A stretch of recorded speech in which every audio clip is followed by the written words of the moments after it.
принципе, мен аты жөнім Өтеген Зарина. Мен нөмір 45 Қазақ классикалық гимназиясының оқушысы боламын. Бүгінгі кездесу саған несімен қызықты болды? Бүгінгі кездесу мен үшін өте қызықты болды. Себебі мен өзімнің көптен бері көкейім тесіп жүрген сұрақтарға жауап ала алдым.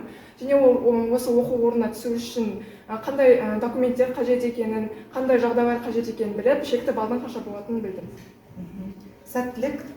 Осы оқу орнына түсіп кетуге тілектеспін. Рахмет.